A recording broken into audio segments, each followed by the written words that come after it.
Sebelum lanjut, silakan klik like, share, dan subscribe channel ini, agar Anda tidak ketinggalan petuah Primbon Jawa tentang rezeki dan nasib hidup.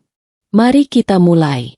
Dalam Primbon Jawa kuno disebutkan bahwa weton pahing bukanlah weton biasa.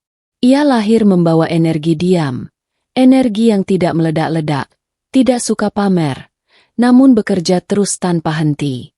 Orang pahing sering terlihat tenang, kalem, bahkan terkesan biasa saja di mata orang lain. Namun para leluhur meyakini, justru disitulah letak kekuatannya. Aura weton pahing tidak berisik, tapi menembus. Ia tidak memanggil rezeki dengan teriakan, melainkan dengan getaran batin yang stabil.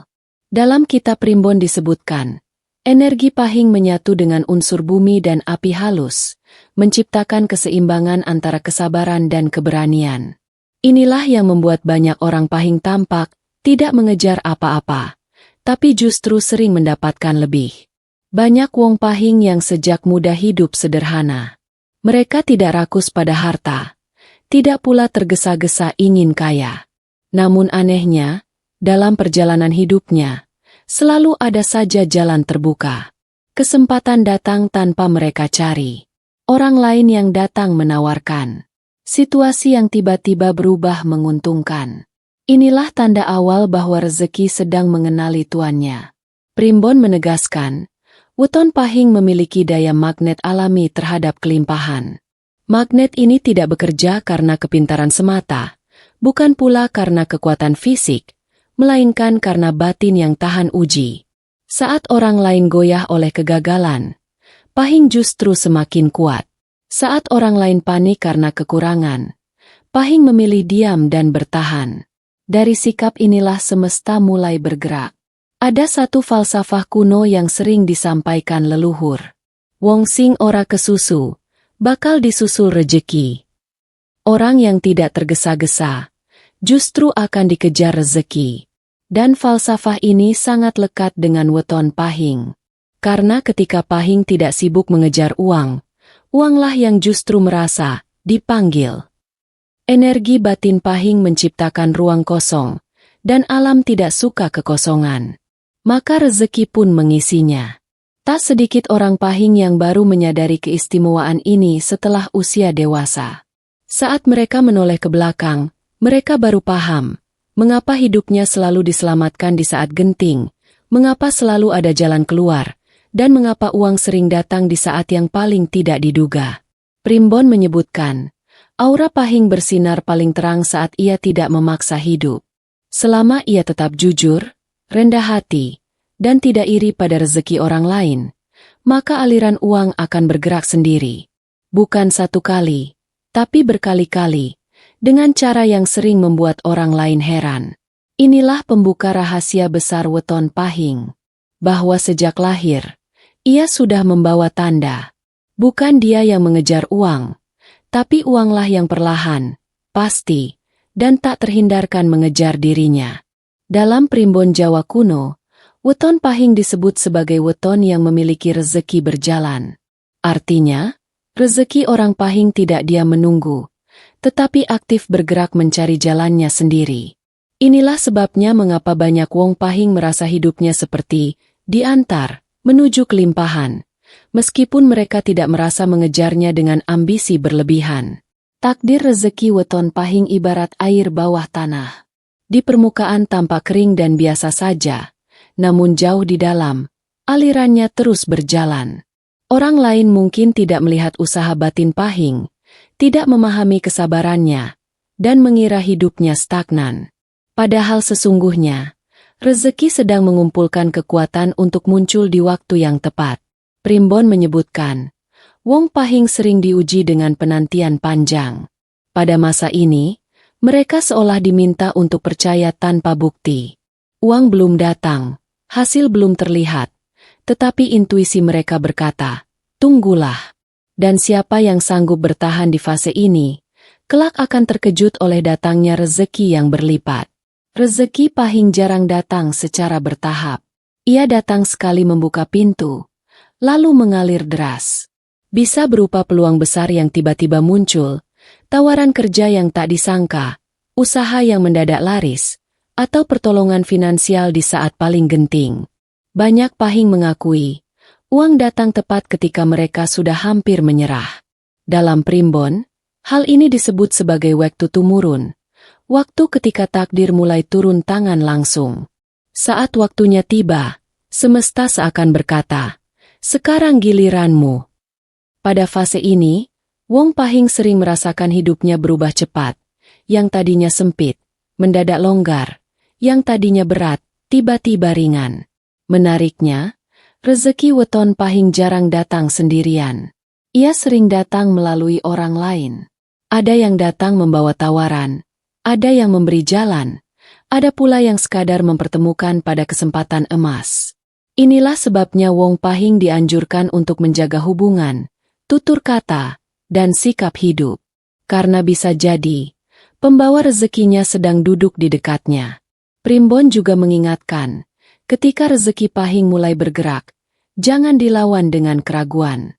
Banyak Pahing yang hampir menolak peluang karena merasa tidak pantas atau takut gagal.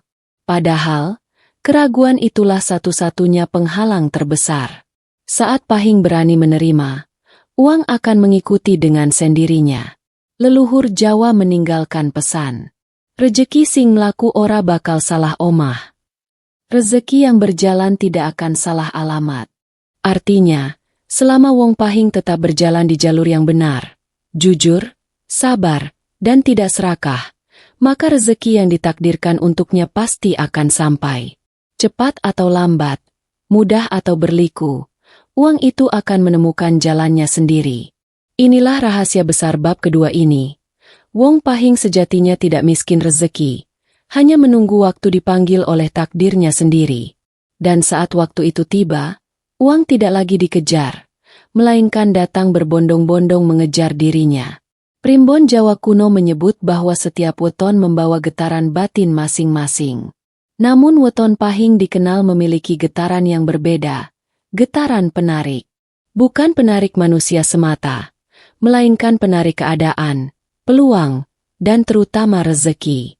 Inilah yang oleh leluhur disebut sebagai daya tarik gaib alami, bukan ilmu yang dipelajari, bukan pula pusaka yang dimiliki, melainkan bawaan sejak lahir.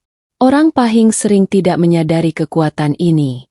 Mereka merasa hidupnya biasa saja, bahkan kadang menganggap dirinya kurang beruntung.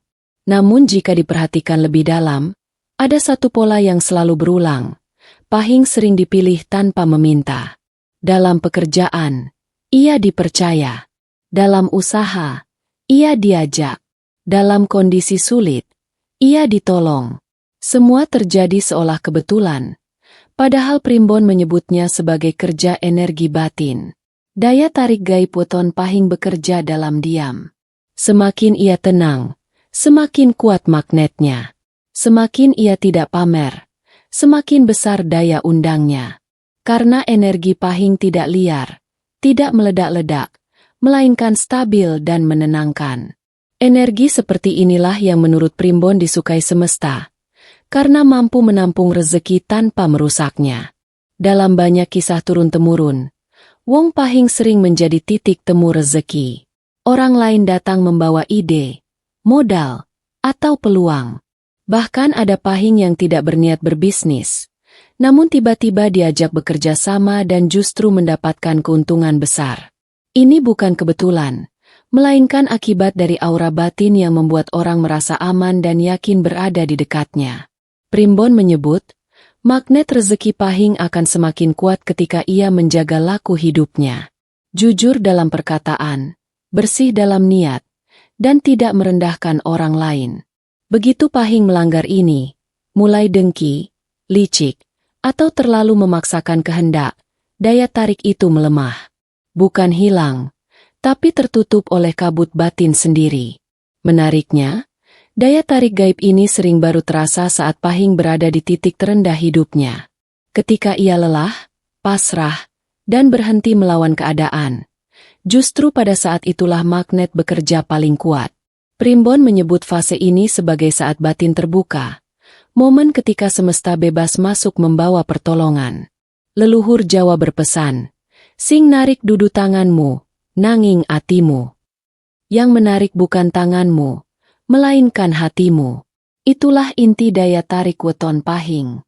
Selama hatinya lurus, niatnya bersih, dan langkahnya tidak menyakiti orang lain, maka uang, peluang, dan keberuntungan akan datang sendiri. Tanpa dikejar, tanpa diminta, tanpa dipaksa. Dan di titik inilah rahasia besar bab 3 terungkap. Wong weton pahing sejatinya adalah magnet hidup. Semakin ia diam, semakin banyak rezeki yang mendekat. Dalam primbon Jawa kuno, kekuatan besar selalu berjalan beriringan dengan pantangan besar. Weton pahing yang dikenal sebagai magnet rezeki pun tidak luput dari aturan batin yang ketat. Leluhur mewanti-wanti, bukan karena ingin menakut-nakuti, melainkan karena rezeki pahing sangat peka terhadap laku hidup pemiliknya. Pantangan pertama Wong Pahing adalah serakah dan memaksakan kehendak. Primbon menyebutkan, ketika orang Pahing mulai terlalu mengejar uang dengan nafsu, justru disitulah aliran rezeki tersumbat. Energi batin yang semula tenang berubah panas dan liar. Uang yang tadinya mendekat, perlahan menjauh tanpa suara. Pantangan kedua adalah meremehkan hal kecil. Banyak Wong Pahing gagal menjaga rezekinya bukan karena kesalahan besar, melainkan karena sikap sepele, mengabaikan janji, merendahkan orang lain, atau merasa paling berjasa. Dalam primbon disebutkan, rezeki pahing suka tumbuh dari hal kecil. Jika yang kecil dirusak, yang besar tak akan pernah datang. Pantangan ketiga adalah mudah marah dan menyimpan dendam. Aura pahing sejatinya bersih dan sejuk. Saat emosi negatif dipelihara, aura itu menggelap. Leluhur percaya, emosi buruk adalah tirai yang menutup pintu rezeki. Bukan karena semesta menghukum, tapi karena pahing sendiri yang menutup jalannya. Ada satu larangan batin yang paling berat bagi Wong Pahing, menghalalkan segala cara demi uang. Primbon menegaskan, rezeki pahing bukan rezeki kotor. Sekali uang didapat dengan cara licik, menipu, atau menyakiti orang lain, maka uang itu tidak akan tinggal lama. Datang cepat, pergi lebih cepat, dan sering meninggalkan masalah berkepanjangan. Menariknya, banyak Wong Pahing mengalami fase jatuh, bukan karena takdir buruk, melainkan karena melanggar pantangan ini tanpa sadar. Saat hidup terasa serat, usaha macet, atau uang cepat habis, Primbon menyarankan untuk mengoreksi laku, bukan menyalahkan nasib. Leluhur Jawa meninggalkan pesan keras. Rezeki pahing kuat, nanging ora gelem dipaksa. Rezeki pahing itu kuat, tapi tidak mau dipaksa. Artinya, semakin pahing berserah dan menjaga batin, semakin rezeki mendekat.